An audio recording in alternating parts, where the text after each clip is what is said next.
नमस्कार विद्यार्थी मित्रांनो, आरव्हीटी अकॅडमी या आपल्या आवडत्या यूट्यूब चॅनलमध्ये सर्वांचे स्वागत आहे। विद्यार्थी मित्रांनो, आजच्या व्हिडिओमध्ये आपण जिल्हा न्यायालय भरती अतिसंभाव्य पेपर घेतलेला आहे। हा पेपर शिपाई आणि हमाल या पदासाठी अत्यंत संभाव्य पेपर आहे। हा पेपर सर्वांनी शेवटपर्यंत सोडवायचा आहे। व्हिडिओ आवडल्यास व्हिडिओला लाईक आणि चॅनलला सबस्क्राइब करायचं आहे, कारण तुम्हाला अशी महत्त्वपूर्ण व्हिडिओज नक्कीच बघावयास मिळतील। आणि विद्यार्थी मित्रांनो, जिल्हा न्यायालय भरतीसाठी आपल्याकडे एक अतिसंभाव्य प्रश्नसंच अवेलेबल आहे। त्याची किंमत फक्त 99 रुपये आहे। 99 22 64 81 29 या मोबाईल क्रमांकावर फक्त 99 रुपये पे करून तुम्ही ते अतिसंभाव्य प्रश्नसंच घेऊ शकता। तर आपल्या व्हिडिओला सुरुवात करूया। तर या ठिकाणी प्रश्न क्रमांक पहिला आहे, धुळे हा जिल्हा खालीलपैकी कोणत्या प्रशासकीय विभागामध्ये येणारा जिल्हा आहे? धुळे हा जिल्हा खालीलपैकी कोणत्या प्रशासकीय विभागामध्ये येणारा जिल्हा आहे? तर या ठिकाणी ऑप्शन क्रमांक 3, धुळे हा जिल्हा नाशिक या प्रशासकीय विभागामध्ये येणारा तो एक महत्त्वपूर्ण जिल्हा आहे।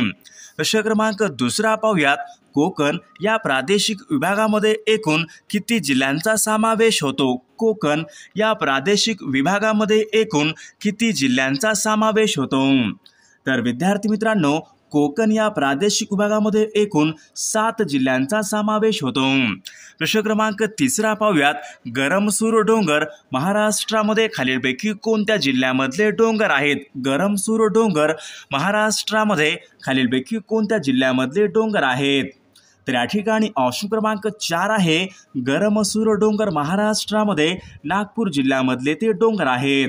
प्रश्न क्रमांक चौथा पाहूयात, खंडाळा सह्याद्री पर्वत या ठिकाणी खालीलपैकी कोणती नदी ही उगम पावते? खंडाळा सह्याद्री पर्वत या ठिकाणी खालीलपैकी कोणती नदी ही उगम पावते? तर या ठिकाणी ऑप्शन क्रमांक 2, खंडाळा सह्याद्री पर्वत या ठिकाणी उल्हास नदी ही उगम पावते। प्रश्न क्रमांक 5 पाहूयात, तापी व पांझरा या नद्यांचा संगम खालीलपैकी कोणत्या ठिकाणी होतो? तापी व पांझरा या नद्यांचा संगम खालीलपैकी कोणत्या ठिकाणी होतो?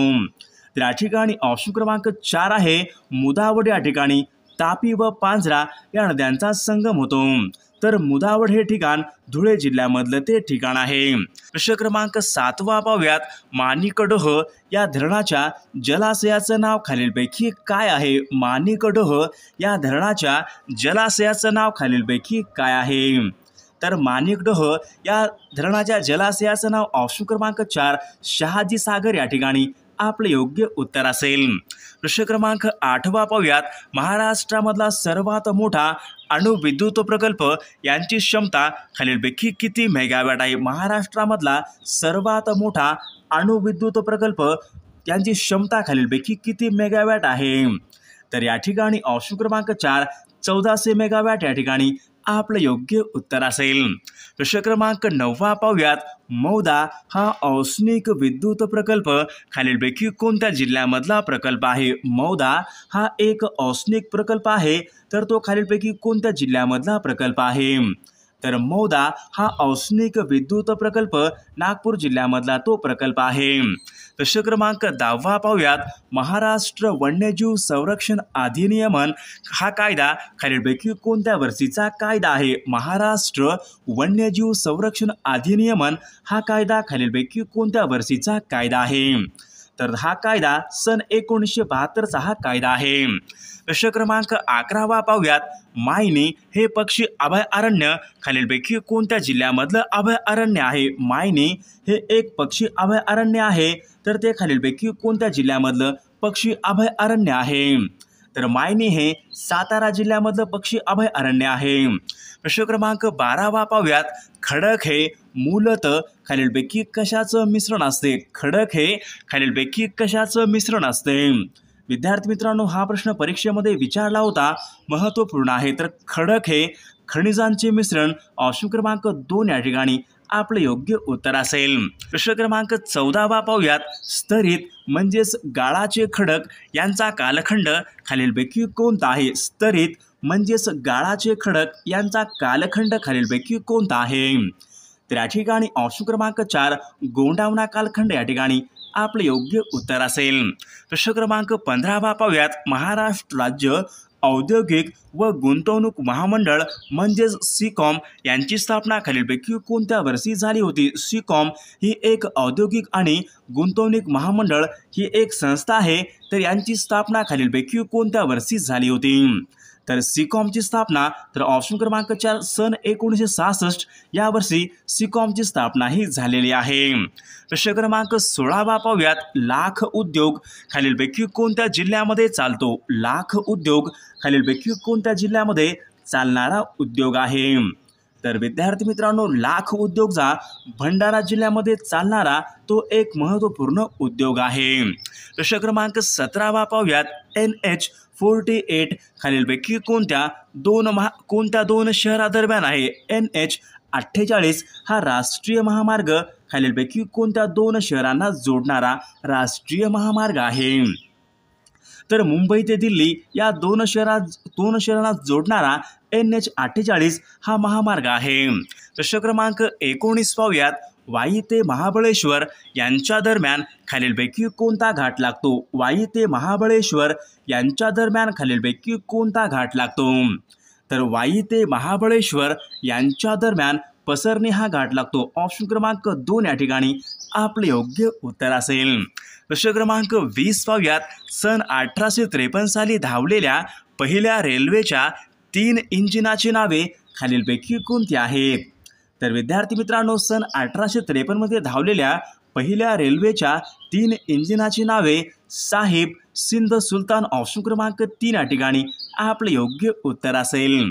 प्रश्न क्रमांक 21 पाहूयात। मुंबई विद्यापीठाची स्थापना खालीलपैकी कोणत्या दिवशी झाली होती? मुंबई या विद्यापीठाची स्थापना खालीलपैकी कोणत्या दिवशी झालेली आहे? तर मुंबई विद्यापीठाची स्थापना ही तर या ठिकाणी ऑप्शन क्रमांक 18 जुलै सन 1957। ऑप्शन क्रमांक 2 या ठिकाणी आपले योग्य उत्तर असेल। प्रश्न क्रमांक 22 पाहूयात। कृत्रिम अवयव केंद्र खालीलपैकी कोणत्या ठिकाणी आहे? कृत्रिम अवयव केंद्र खालीलपैकी कोणत्या एका ठिकाणी आहे? तर या ठिकाणी ऑप्शन क्रमांक 2 वानवडी, पुणे या ठिकाणी कृत्रिम अवयव केंद्र आहे। क्रमांक 25 पाहूयात। बोडो ही भाषा खालीलपैकी कोणत्या राज्यात संबंधीची भाषा आहे? बोडो ही भाषा खालीलपैकी कोणत्या राज्यात संबंधीची भाषा आहे? तर बोडो ही भाषा आसाम या राज्यात संबंधीची ती भाषा आहे। प्रश्न क्रमांक 26 पाहूयात। भारताची प्रथम महिला लोकसभेची सभापती खालीलपैकी कोण आहे? भारताची प्रथम महिला लोकसभेची सभापती खालीलपैकी कोणती महिला आहे? तर या ठिकाणी ऑप्शन क्रमांक 2 मीरा कुमार या ठिकाणी आपले योग्य उत्तर असेल। प्रश्न क्रमांक 27 पाहूयात। बिनतारी संदेश वहनाचा शोध खालीलपैकी कोणत्या शास्त्रज्ञांनी लावला होता? बिनतारी संदेश वहनाचा शोध खालीलपैकी कोणत्या शास्त्रज्ञांनी लावलेला आहे? तर या ठिकाणी ऑप्शन क्रमांक 1 मार्कोनी या ठिकाणी आपले योग्य उत्तर असेल। प्रश्न क्रमांक 28 पाहूयात। आंतरराष्ट्रीय जनगणना विज्ञान संस्था खालीलपैकी कोणत्या एका शहरामध्ये आहे? तर विद्यार्थी मित्रांनो, आंतरराष्ट्रीय जनगणना विज्ञान संस्था ही नवी दिल्ली या शहरामध्ये आहे। प्रश्न क्रमांक 29 पाहूयात। जगामध्ये तांदूळ उत्पादनामध्ये प्रथम क्रमांकाचा खालीलपैकी कोणत्या जगामध्ये सर्वात जास्त तांदळाचे उत्पादन खालीलपैकी कोणत्या एका देशामध्ये होते? तर विद्यार्थी मित्रांनो, जगामध्ये सर्वात जास्त तांदळाचे उत्पादन हे चीन या देशामध्ये होत असते। प्रश्न क्रमांक 30 पाहूयात। सार्क संघटनेची स्थापना खालीलपैकी कोणत्या वर्षी झाली होती? सार्क ही एक संघटना आहे, तर या संघटनेची स्थापना कोणत्या वर्षी झाली होती? तर सार्क संघटनेची स्थापना सन 1985 या ठिकाणी आपले योग्य उत्तर असेल। पुढचा प्रश्न पाहूयात। देशामध्ये सर्वात जास्त खाजगी साखर कारखाने खालीलपैकी कोणत्या एका राज्यामध्ये? देशामध्ये सर्वात जास्त खाजगी साखर कारखाने खालीलपैकी कोणत्या एका राज्यामध्ये आहेत? तर देशामध्ये सर्वात जास्त साखर कारखाने खाजगी स्वरूपामध्ये महाराष्ट्र राज्य या ठिकाणी आपले योग्य उत्तर असेल। प्रश्न क्रमांक 32 पाहूयात। 13व्या वित्त आयोगाचा कालावधी खालीलपैकी कोणता आहे? 13व्या वित्त आयोगाचा कालावधी खालीलपैकी कोणता आहे? तर 13व्या वित्त आयोगाचा कालावधी सन 2010 ते 2015 या ठिकाणी आपले योग्य उत्तर असेल। प्रश्न क्रमांक 34 पाहूयात। क्षय किरण म्हणजेच खालीलपैकी काय असतात? क्षय किरण म्हणजेच खालीलपैकी काय असतात? तर विद्यार्थी मित्रांनो, क्षयकिरण म्हणजे विद्युत चुंबकीय लहरी ऑप्शन क्रमांक 1 या ठिकाणी आपलं योग्य उत्तर असेल. प्रश्न क्रमांक 35 पाहूयात. ग्रामपंचायतीची स्थापन करण्याचा अधिकार खालीलपैकी कोणाला असतो? ग्रामपंचायत स्थापन करण्याचा अधिकार खालीलपैकी कोणाला असतो? तर राज्य सरकार या ठिकाणी आपलं योग्य उत्तर असेल. पुढचा प्रश्न पाहूयात. प्रश्न क्रमांक या ठिकाणी पुणे या प्रशासकीय विभागामध्ये एकूण किती जिल्ह्यांचा समावेश होतो? पुणे या प्रशासकीय विभागामध्ये एकूण किती जिल्ह्यांचा समावेश होतो? तर विद्यार्थी मित्रांनो, पुणे या प्रशासकीय विभागामध्ये एकूण 5 जिल्ह्यांचा समावेश होतो. प्रश्न क्रमांक 2 पाहूयात. पालघर या जिल्ह्याची निर्मिती खालीलपैकी केव्हा झाली होती? पालघर हा महाराष्ट्रामध्ये सर्वात अलीकडे निर्माण झालेला जिल्हा आहे. तर या जिल्ह्याची निर्मिती खालीलपैकी केव्हा झालेली आहे? तर पालघर या जिल्ह्याची निर्मिती 1 ऑगस्ट सन 2014 या ठिकाणी आपलं योग्य उत्तर असेल. प्रश्न क्रमांक 3 पाहूयात. संगमनेर व नेवासे ही शहरे खालीलपैकी कोणत्या नदीच्या काठावर आहेत? संगमनेर आणि नेवासे ही शहरे कोणत्या नदीच्या काठावर आहेत? संगमनेर आणि नेवासे ही शहरे प्रवरा या नदीच्या काठावर आहेत. प्रश्न क्रमांक 4 पाहूयात. गोसीखुर्द हा जलविद्युत निर्मिती प्रकल्प खालीलपैकी कोणत्या जिल्ह्यामधला प्रकल्प आहे? गोसीखुर्द हा जलविद्युत निर्मिती प्रकल्प कोणत्या जिल्ह्यामधला प्रकल्प आहे? तर गोसीखुर्द हा सिंचन प्रकल्प भंडारा जिल्ह्यामधला तो प्रकल्प आहे. प्रश्न क्रमांक 5 पाहूयात. कारंजा सोहळ हे काळविटासाठी प्रसिद्ध असलेले अभयारण्य कोणत्या जिल्ह्यामध्ये आहे? कारंजा सोहळ. प्रश्न क्रमांक 8 पाहूयात. महाराष्ट्रामधला सर्वात कमी साक्षर जिल्हा खालीलपैकी कोणता जिल्हा आहे? तर महाराष्ट्रामध्ये सर्वात कमी साक्षर जिल्हा आता पालघर जिल्हा या ठिकाणी आपलं योग्य उत्तर असेल. प्रश्न क्रमांक 9 पाहूयात. महाराष्ट्रामध्ये लोकसंख्येची घनता खालीलपैकी कोणत्या जिल्ह्यामध्ये सर्वात जास्त आहे? लोकसंख्येची घनता सर्वात जास्त खालीलपैकी कोणत्या एका जिल्ह्यामध्ये आहे? तर विद्यार्थी मित्रांनो, ऑप्शन क्रमांक 4 मुंबई उपनगर जिल्हा या ठिकाणी आपलं योग्य उत्तर असेल. प्रश्न क्रमांक 10 पाहूयात. August Kranti Maidan, hanging garden खालीलपैकी कोणत्या एका शहरामध्ये आहेत? तर ऑगस्ट क्रांती मैदान आणि हँगिंग गार्डन हे मुंबई शहर या ठिकाणी आपलं योग्य उत्तर असेल. पुढचा प्रश्न पाहूयात. चपराळा हे अभयारण्य खालीलपैकी कोणत्या नावाने ओळखले जाते? चपराळा हे अभयारण्य खालीलपैकी कोणत्या नावाने ओळखले जाते? तर प्रतीक्षाधाम या ठिकाणी आपलं योग्य उत्तर असेल. प्रश्न क्रमांक 12 पाहूयात. ठोसेघर हा धबधबा खालीलपैकी कोणत्या जिल्ह्यामधला धबधबा आहे? ठोसेघर हा धबधबा खालीलपैकी कोणत्या जिल्ह्यामधला धबधबा आहे? तर ठोसेघर हा धबधबा सातारा जिल्हा या ठिकाणी आपलं योग्य उत्तर असेल. प्रश्न क्रमांक 13 पाहूयात. धुळे आणि नंदुरबार या जिल्ह्यामध्ये प्रमुख आदिवासी जमात खालीलपैकी कोणती जमात आहे? धुळे व नंदुरबार या जिल्ह्यामधली प्रमुख आदिवासी जमात कोणती आहे? धुळे आणि नंदुरबार या जिल्ह्यामध्ये भिल्ल आदिवासी जमात या ठिकाणी आपलं योग्य उत्तर असेल. प्रश्न क्रमांक 14 पाहूयात. मासुंदा हा तलाव खालीलपैकी कोणत्या शहरामध्ये आहे? मासुंदा हा तलाव खालीलपैकी कोणत्या शहरामधला तलाव आहे? प्रश्न क्रमांक 16 पाहूयात. खालीलपैकी कोणत्या एका महसूल विभागामध्ये सर्वात जास्त जिल्ह्यांची संख्या आहे? तर विद्यार्थी मित्रांनो, ऑप्शन क्रमांक 3 आहे औरंगाबाद. छत्रपती संभाजीनगर या महसूल विभागामध्ये सर्वात जास्त जिल्ह्यांची संख्या आहे. पुढचा प्रश्न पाहू. उज्जैन हे शहर खालीलपैकी कोणत्या नदीच्या काठावर आहे? उज्जैन हे शहर खालीलपैकी कोणत्या नदीच्या काठावर आहे? उज्जैन. तर विद्यार्थी मित्रांनो, उज्जैन हे शहर शिप्रा नदीच्या काठावर आहे.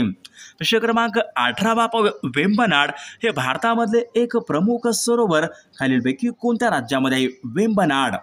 तर विद्यार्थी मित्रांनो, वेंबनाड हे सरोवर केरळ या राज्यामध्ये एक महत्त्वपूर्ण सरोवर आहे. प्रश्न क्रमांक 19 पाहूयात. एन्नोर हे भारतामधलं एक प्रमुख बंदर खालीलपैकी कोणत्या एका राज्यामध्ये आहे? एन्नोर हे भारतामधलं एक प्रमुख बंदर खालीलपैकी कोणत्या राज्यामध्ये आहे? एन्नोर. तर ऑप्शन क्रमांक 4 तामिळनाडू राज्य या ठिकाणी आपले योग्य उत्तर असेल। प्रश्न क्रमांक 20 पाहूयात। पॅसिफिक महासागर व अटलांटिक महासागर यांना जोडणारा कालवा खालीलपैकी कोणता कालवा आहे? पॅसिफिक महासागर व अटलांटिक महासागर यांना जोडणारा कालवा खालीलपैकी कोणता कालवा आहे? तर विद्यार्थी मित्रांनो, ऑप्शन क्रमांक 4 पनामा कालवा या ठिकाणी आपले योग्य उत्तर असेल। पुढचा प्रश्न पाहूयात। 1971 मध्ये आंध्र प्रदेश या ठिकाणी खालीलपैकी कोणते उपग्रह प्रक्षेपण केंद्र हे विकसित करण्यात आले होते? तर श्रीहरिकोटा या ठिकाणी आपले योग्य उत्तर असेल। पुढचा प्रश्न पाहूयात। अंदमान व निकोबार या द्वीपसमूहामध्ये सर्वोच्च शिखर खालीलपैकी कोणतं आहे? अंदमान व निकोबार या द्वीपसमूहामध्ये सर्वोच्च शिखर खालीलपैकी कोणतं आहे? तर विद्यार्थी मित्रांनो, ऑप्शन क्रमांक सॅडल या ठिकाणी आपले योग्य उत्तर असेल। प्रश्न क्रमांक 24 पाहूयात। स्त्री विचारवंती ही संस्था पुणे या ठिकाणी खालीलपैकी कोणी स्थापन केली होती? तर या ठिकाणी ऑप्शन क्रमांक 3 सरस्वतीबाई जोशी या ठिकाणी आपले योग्य उत्तर असेल। प्रश्न क्रमांक 25 पाहूयात। निफाड नाशिक हे खालीलपैकी कोणत्या समाजसुधारकाचं जन्मगाव आहे? निफाड नाशिक हे खालीलपैकी कोणत्या समाजसुधारकाचं जन्मगाव आहे? निफाड नाशिक। तर न्यायमूर्ती रानडे या ठिकाणी आपले योग्य उत्तर असेल।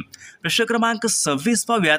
सरोजिनी नायडू खालीलपैकी कोणत्या वर्षी राष्ट्रीय काँग्रेसच्या अध्यक्ष राहिल्या होत्या? सरोजिनी नायडू या खालीलपैकी कोणत्या वर्षी राष्ट्रीय काँग्रेसच्या अध्यक्ष राहिल्या होत्या? तर विद्यार्थी मित्रांनो, ऑप्शन क्रमांक 3 सन 1925 या ठिकाणी आपले योग्य उत्तर असेल। प्रश्न क्रमांक 27 पाहूयात। रामेश्वर हे भारतामधले एक ज्योतिर्लिंग खालीलपैकी कोणत्या राज्यामध्ये आहे? रामेश्वर। तर विद्यार्थी मित्रांनो, रामेश्वर हे ज्योतिर्लिंग ऑप्शन क्रमांक 3 तामिळनाडू राज्य या ठिकाणी आपले योग्य उत्तर असेल। प्रश्न क्रमांक 28 पाहूयात। सापुतारा व गिरनार ही थंड हवेची ठिकाणे खालीलपैकी कोणत्या एका राज्यामध्ये आहेत? सापुतारा आणि गिरनार। तर ही थंड हवेची ठिकाणे गुजरात राज्यामधली ती थंड हवेची ठिकाणे आहेत। प्रश्न क्रमांक 29 पाहूयात। समान नागरिक कायदा यांच्या संबंधीचं कलम खालीलपैकी कोणतं कलम आहे? समान नागरिक कायदा। तर या ठिकाणी ऑप्शन क्रमांक 3 कलम 44 या ठिकाणी आपले योग्य उत्तर असेल। प्रश्न क्रमांक 30 पाहूयात। रेग्युलेटिंग ॲक्ट हा कायदा खालीलपैकी कोणत्या वर्षीचा कायदा आहे? रेग्युलेटिंग ॲक्ट हा कायदा कोणत्या वर्षीचा कायदा आहे? तर विद्यार्थी मित्रांनो, ऑप्शन क्रमांक 3 1773 या ठिकाणी आपले योग्य उत्तर असेल। तर या ठिकाणी प्रश्न क्रमांक पहिला आहे। आश्चर्य या शब्दाचा समानार्थी शब्द खालीलपैकी कोणता आहे? आश्चर्य या शब्दाचा समानार्थी शब्द खालीलपैकी कोणता आहे? तर या ठिकाणी ऑप्शन क्रमांक 3 अचंबा या ठिकाणी आपला योग्य समानार्थी शब्द असेल। प्रश्न क्रमांक 2 पाहूयात। कमळ या शब्दाचा आपल्याला योग्य समानार्थी शब्द सांगायचा आहे। कमळ या शब्दाचा समानार्थी शब्द खालीलपैकी कोणता आहे?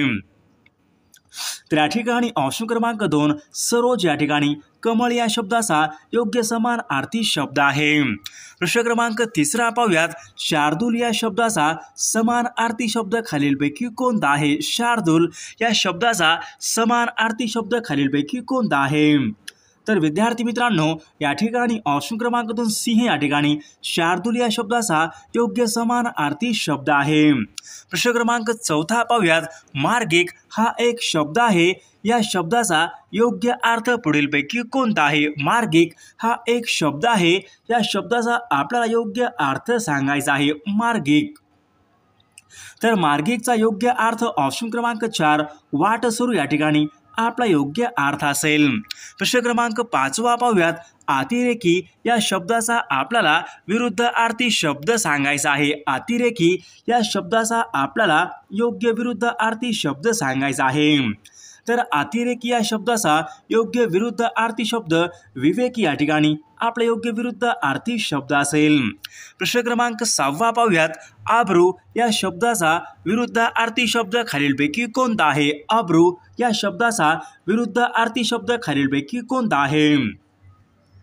तर या ठिकाणी ऑप्शन क्रमांक 1 बेअब्रू या ठिकाणी आपले योग्य विरुद्धार्थी शब्द असेल। प्रश्न क्रमांक 8 पाहूयात।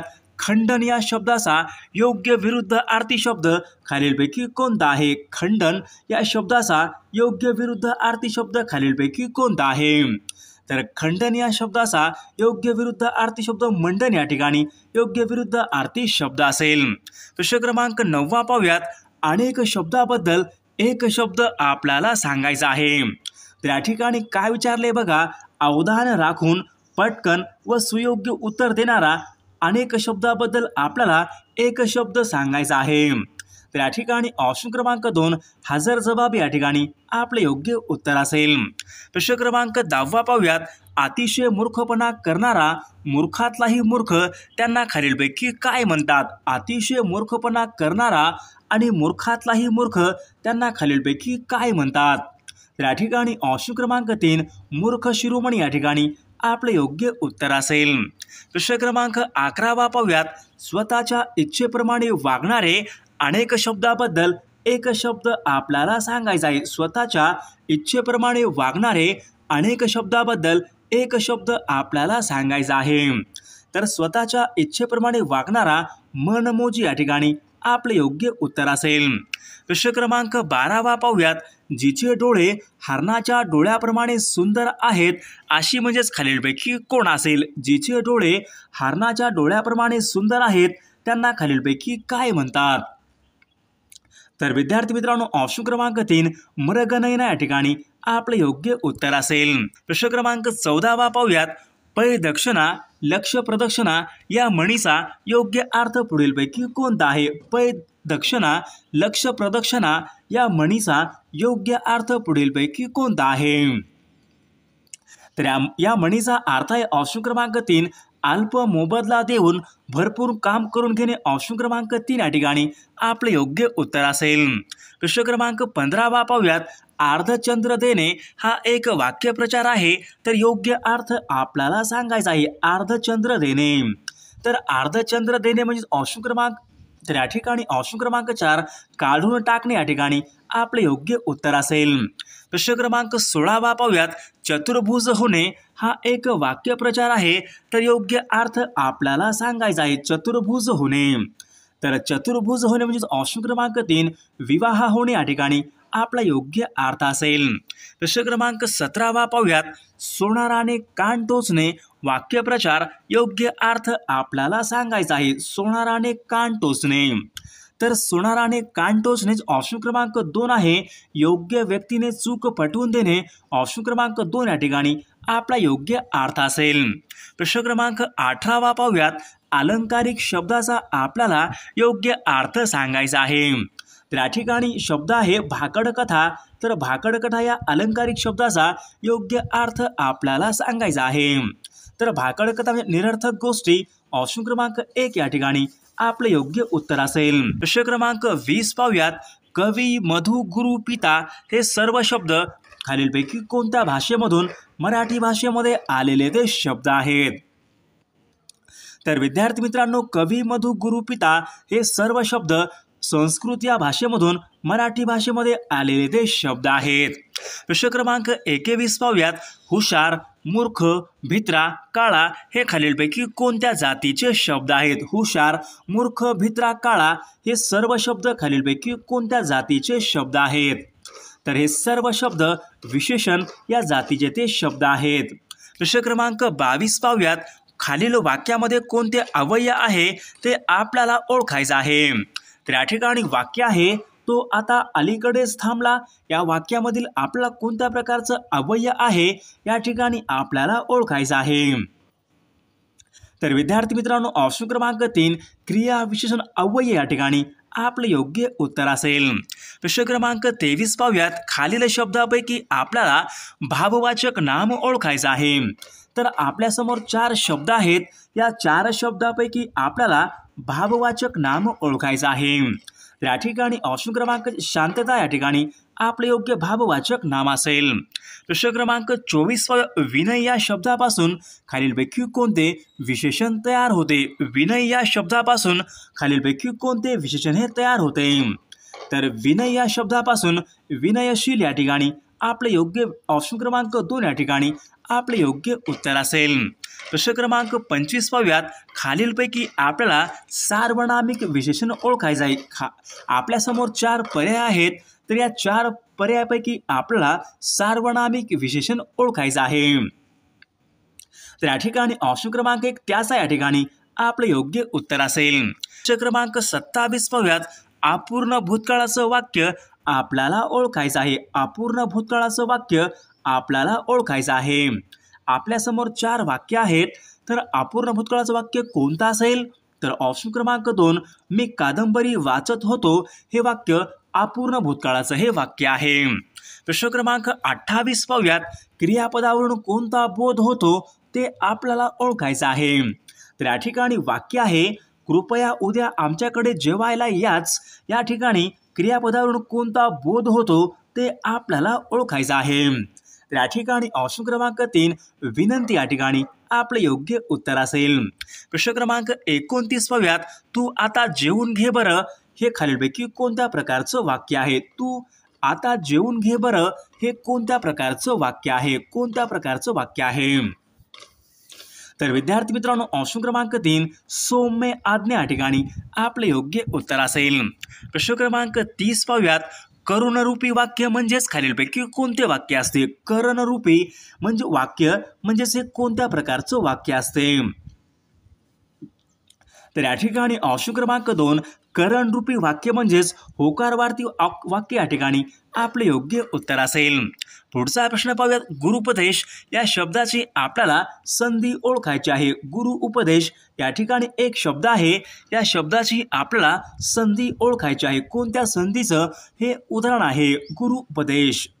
तर या ठिकाणी ऑप्शन क्रमांक 1 गुरु उपदेश हा शब्द स्वर संधीचं ते उदाहरण आहे। ऑप्शन क्रमांक 1 या ठिकाणी आपले योग्य उत्तर असेल।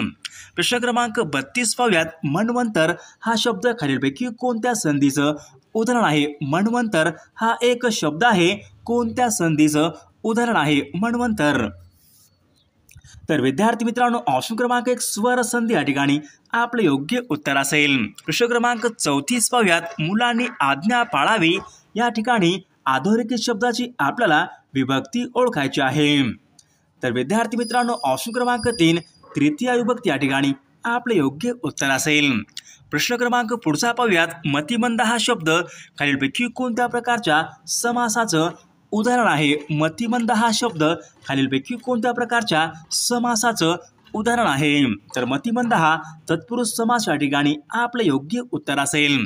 पुढचा प्रश्न पाहूयात। प्रश्न क्रमांक 1 आहे अंधार या शब्दाचा आपल्याला समानार्थी शब्द ओळखायचा आहे। अंधार या ठिकाणी एक शब्द आहे, तर समानार्थी शब्द आपल्याला ओळखायचा आहे अंधार। तर अंधारचा समानार्थी शब्द काळोख या ठिकाणी आपले योग्य उत्तर असेल। प्रश्न क्रमांक 2 पाहूयात। घर या शब्दाचा समानार्थी शब्द खालीलपैकी कोणता आहे? घर हा एक शब्द आहे, या शब्दाचा समानार्थी शब्द आपल्याला ओळखायचा आहे। तर घर या शब्दाचा समानार्थी शब्द निकेतन या ठिकाणी योग्य समानार्थी शब्द असेल। प्रश्न क्रमांक 3 पाहूयात। सूर्य या शब्दाचा समानार्थी नसलेला शब्द आपल्याला ओळखायचा आहे। सूर्य या शब्दाचा समानार्थी नसलेला शब्द आपल्याला ओळखायचा आहे। तर विद्यार्थी मित्रांनो ऑप्शन क्रमांक 4 सोम या ठिकाणी हा शब्द सूर्य या शब्दाचा समानार्थी नसलेला शब्द होईल। सोम म्हणजेच चंद्र। बाकी सर्व शब्द हे सूर्य या शब्दाचे समानार्थी शब्द आहेत। प्रश्न क्रमांक 4 पाहूयात। नरेंद्र या शब्दाचा आपल्याला योग्य अर्थ सांगायचा आहे। नरेंद्र या शब्दाचा योग्य अर्थ पुढीलपैकी कोणता आहे? तर नरेंद्र हा शब्द राजा या ठिकाणी आपला योग्य अर्थ असेल। 5 पाहूयात। गुण या शब्दाचा आपल्याला विरुद्धार्थी शब्द ओळखायचा आहे। गुण या शब्दाचा आपल्याला योग्य विरुद्धार्थी शब्द ओळखायचा आहे। गुण। तर गुण या शब्दाचा विरुद्धार्थी शब्द तर या ठिकाणी ऑप्शन क्रमांक 4 आहे 2 आणि 3 अवगुण आणि दोष हे 2 शब्द गुण या शब्दाचे विरुद्धार्थी शब्द आहेत। प्रश्न क्रमांक 6 पाहूयात। नीती या शब्दाचा आपल्याला विरुद्धार्थी शब्द ओळखायचा आहे। नीती या शब्दाचा आपल्याला विरुद्धार्थी शब्द ओळखायचा आहे। नीती। तर नीती या शब्दाचा विरुद्धार्थी शब्द अनीती या ठिकाणी योग्य विरुद्धार्थी शब्द असेल। प्रश्न क्रमांक 7 पाहूयात। सशक्त या शब्दाचा विरुद्धार्थी शब्द खालीलपैकी कोणता आहे? सशक्त या शब्दाचा विरुद्धार्थी शब्द खालीलपैकी कोणता आहे?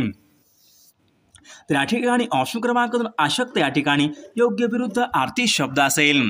प्रश्न क्रमांक 8 पाहूयात। उदय या शब्दाचा विरुद्धार्थी शब्द खालीलपैकी कोणता आहे? उदय या शब्दाचा विरुद्धार्थी शब्द खालीलपैकी कोणता आहे? उदय. तर उदय या शब्दाचा विरुद्धार्थी असतं या ठिकाणी योग्य विरुद्धार्थी शब्द आहे. प्रश्न क्रमांक 10 पाहूयात. आकाशामधील असंख्य तारकाचा पट्टा त्यांना खालीलपैकी काय म्हणतात? आकाशामधील असंख्य तारकांचा पट्टा त्यांना खालीलपैकी काय म्हणतात? विद्यार्थी मित्रांनो, ऑप्शन क्रमांक 2 आकाशगंगा या ठिकाणी आपलं योग्य उत्तर असेल.